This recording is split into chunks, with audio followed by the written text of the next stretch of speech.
Everyone, आज हम 17वें अध्याय का अध्ययन करने वाले हैं। लेकिन आपको बहुत बहुत बधाइयाँ कि आप इस अध्याय तक जुड़े रहे। आपने इस अध्याय तक क्या सीखा है मुझे ज़रूर बताना। कल हमने सीखा था कि हमारे को शास्त्र विधि के अनुसार पूजा करनी चाहिए, लेकिन आज श्री कृष्ण से अर्जुन पूछते हैं कि हे कृष्ण, जो मनुष्य शास्त्र विधि को त्याग कर श्रद्धा से युक्त हुए देवादि का पूजन करते हैं, उनकी स्थिति फिर कौन सी है, सात्विक की या राजसी या फिर तामसी। यहाँ पर अर्जुन पूछते हैं कि श्री कृष्ण, जो मनुष्य शास्त्रों के बताए अनुसार पूजा पाठ नहीं करता है तो उसकी श्रद्धा कैसे मानी जाएगी? उसको हम राजसी प्रवृत्ति कहेंगे, तामसिक कहेंगे या सात्विक कहेंगे? तो यहाँ पर श्री भगवान बोले, मनुष्यों की वह शास्त्रीय संस्कारों से रहित केवल स्वभाव से उत्पन्न श्रद्धा सात्विक की और राजसी तथा तामसी ऐसे तीनों प्रकारों की हो सकती है, उसको तुम मुझसे सुन। यहाँ पर श्री कृष्ण कहते हैं जो मनुष्य शास्त्रों से रहित पूजा कर रहा है ना, उसकी प्रवृत्ति इन तीनों में से कोई सी भी हो सकती है। अब मैं बताता हूँ विस्तार से, उसको ध्यान से सुनो।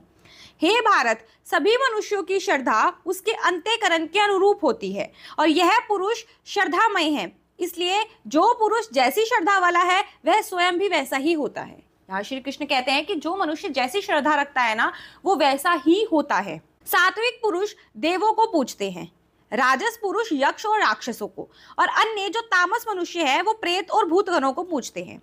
यहाँ पर श्री कृष्ण कहते हैं जो सात्विक मनुष्य होते हैं ना, वो देवताओं की पूजा करते हैं, और जो राजस होते हैं ना, वो यक्ष और राक्षसों की करते हैं, और जो तामस मनुष्य होते हैं ना, वो प्रेत और भूतगणों की करते हैं। अब आप खुद डिसाइड करना कि आप कौन सी प्रवृत्ति के हो।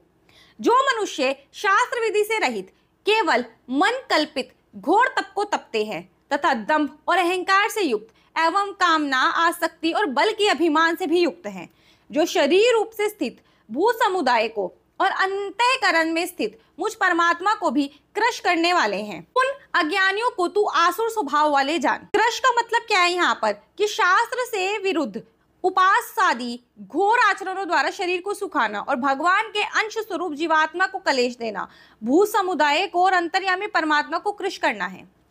मतलब यहाँ पर जो आसुरी स्वभाव वाले होते हैं वो पता कैसे होते हैं कि वो अहंकार में रहते हैं, उनकी कोई ना कोई कामना होती है जिसको पूर्ति के लिए वो पूजा करते हैं, अपने बल का घमंड करते हैं, वो बहुत ज्यादा हट करते हैं, मतलब हठ योग करते हैं कि हम इतने घंटे पूजा कर सकते हैं, हम इतने घंटे तप कर सकते हैं, हम इतने घंटे आसन में बैठ सकते हैं। वो अपने आप को भी, अपने शरीर को भी कष्ट देते हैं और वो परमात्मा जो उनके शरीर के अंदर निवास करता है उनको भी कष्ट देते हैं। जो ऐसे मनुष्य होते हैं ना, वो आसुरी स्वभाव वाले होते हैं। भोजन भी सबको अपनी अपनी प्रकृति के अनुसार 3 प्रकार का प्रिय होता है, और वैसे ही यज्ञ, तप और दान भी 3 प्रकार के होते हैं।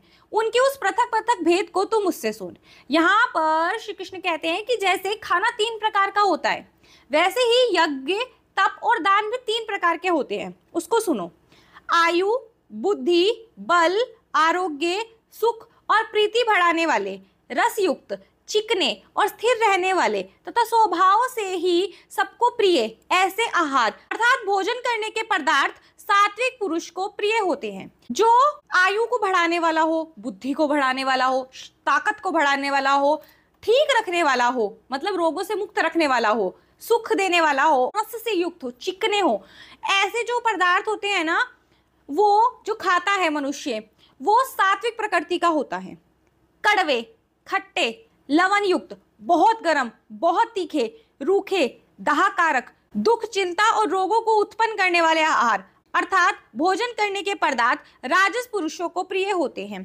मतलब अगर आप लोगों को कड़वे, खट्टे, बहुत ज्यादा गर्म प्रकृति वाले या तीखे या रूखे ऐसे भोजन खाना अच्छा लगता है ना, तो आपकी प्रकृति राजस में काउंट होती है। जो भोजन अधपका, रस रहित, दुर्गंध युक्त, बासी, उच्छिष्ट है अथवा जो अपवित्र भी है, वह भोजन तामस पुरुषों को प्रिय होता है।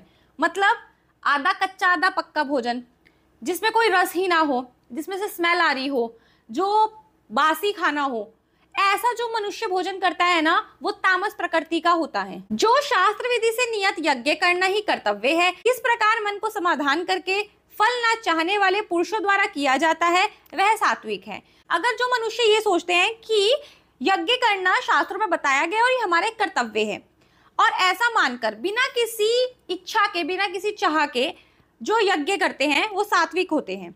परंतु हे अर्जुन, केवल दंभाचरण के लिए अथवा फल को भी दृष्टि में रखकर जो यज्ञ किया जाता है उस यज्ञ को तू राजस जान। मतलब जो हवन या यज्ञ किसी फल की इच्छा से किया जाता है उसको राजस कहा जाएगा। शास्त्र विधि से हीन, अन्न दान से रहित, बिना मंत्रों के, बिना दक्षिणा के और बिना श्रद्धा के किए जाने वाले यज्ञ को तामस कहते हैं।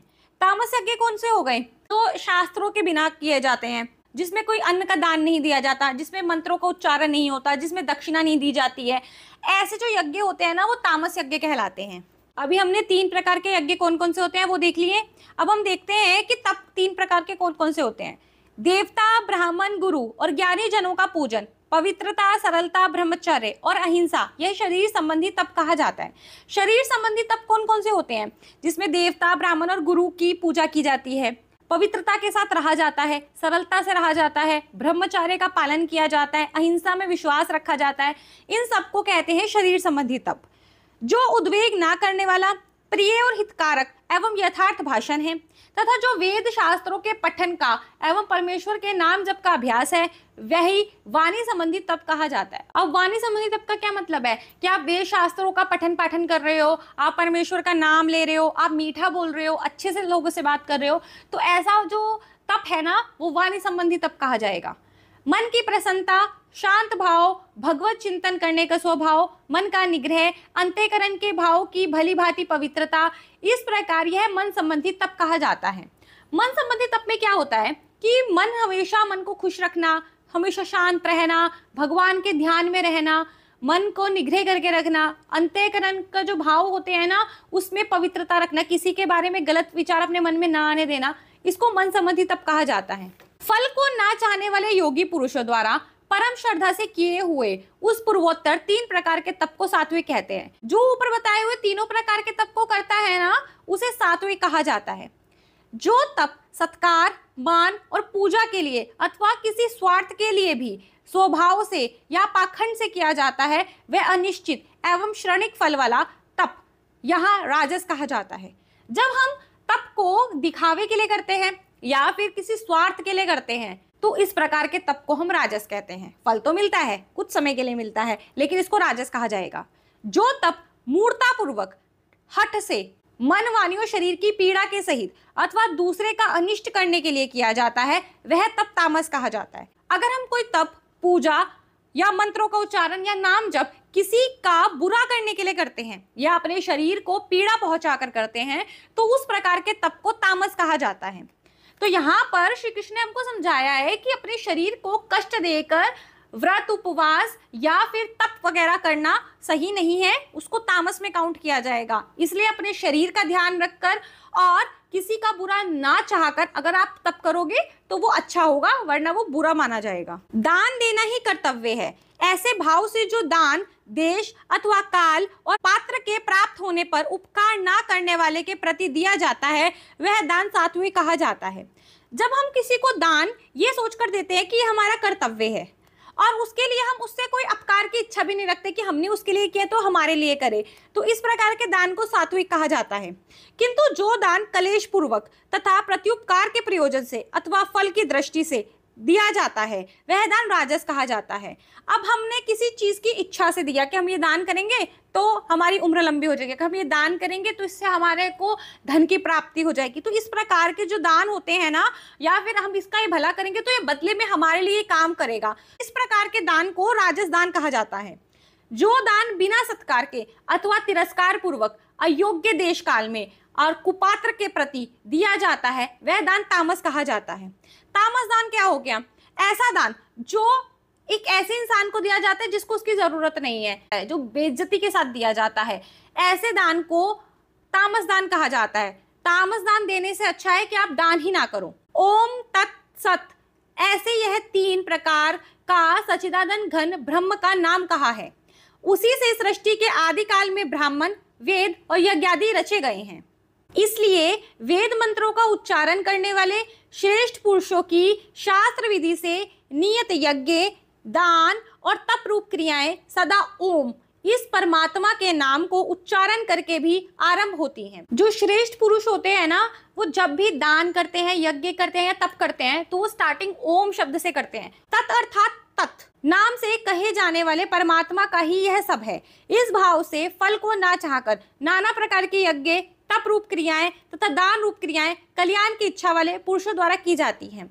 अब कल्याण की इच्छा रखने वाले पुरुष क्या करते हैं कि तत् से शुरुआत करते हैं। तत् से मतलब कि जो कुछ है ना ये परमात्मा का ही दिया हुआ है और मैं इसीलिए दान कर रहा हूँ, या किसी इच्छा से उस चीज को दान करते हैं लेकिन ये मानकर करते हैं कि ये सब परमात्मा का दिया हुआ ही है मेरे पास। सत, इस प्रकार यह परमात्मा का नाम सत्य भाव में, श्रेष्ठ भाव में प्रयोग किया जाता है तथा हे पाठ, उत्तम कर्म में भी सत्य शब्द का प्रयोग किया जाता है। जब हम उत्तम कर्म करते हैं ना तो उसमें सत्य शब्द का प्रयोग अवश्य किया जाता है।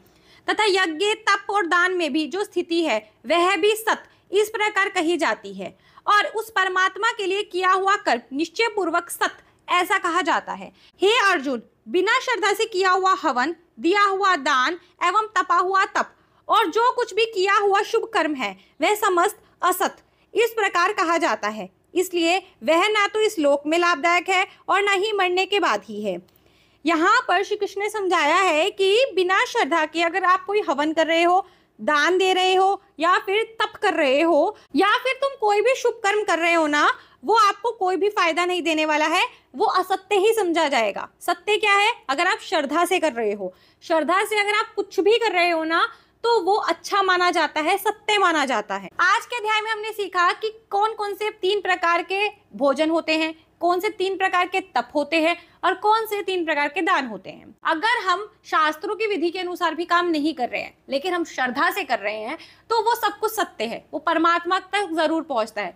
लेकिन हम श्रद्धा से रहित होकर अगर कुछ काम कर रहे हैं तो उसका फल ना तो हमें इस जन्म में मिलता है ना ही हमें अगले जन्म में मिलता है। हमारे को कुछ भी करने से पहले ये समझ के चलना चाहिए कि हमारा पास जो कुछ भी है वो सब परमात्मा का दिया हुआ है और हमें बिना फल की इच्छा के काम करना चाहिए अगर हमें सात्विक प्रकृति में रहना है। तो अगर हम किसी फल की इच्छा से कोई यज्ञ, तप, दान करते हैं तो उसको राजस कहा जाता है। लेकिन अगर हम किसी का बुरा चाह के कुछ दान, तप, यज्ञ करते हैं तो उसका रिजल्ट अच्छा नहीं होता है और वो हमारे लिए आगे जाकर दुखदायक होता है और हमें तामस प्रकृति की ओर धकेलता है। कोशिश करनी चाहिए हमको कि जब भी हम कोई दान दे, यज्ञ करें या तप करें तो उसे श्रद्धा से करें, सात्विक भाव से करें और हमको तामसिक प्रवृत्ति में जाने से बचना चाहिए। आई होप आज का अध्याय आपको अच्छे से समझ आ गया होगा। अगर ये अच्छे से समझ आ गया है तो इस वीडियो को लाइक कर देना, शेयर कर देना, चैनल पर पहली बार आए हो तो इसे सब्सक्राइब करके जाना। अगर आप मेरे साथ पहले अध्याय के अध्ययन से लेकर अब तक जुड़े हो तो मुझे कमेंट करके ज़रूर बताना। मैं जानना चाहती हूँ कि ऐसे कौन कौन से लोग हैं जो मेरे साथ अब तक जुड़े हुए हैं। तो हम मिलते हैं कल नेक्स्ट और लास्ट अध्याय के साथ। तब तक के लिए राधे राधे।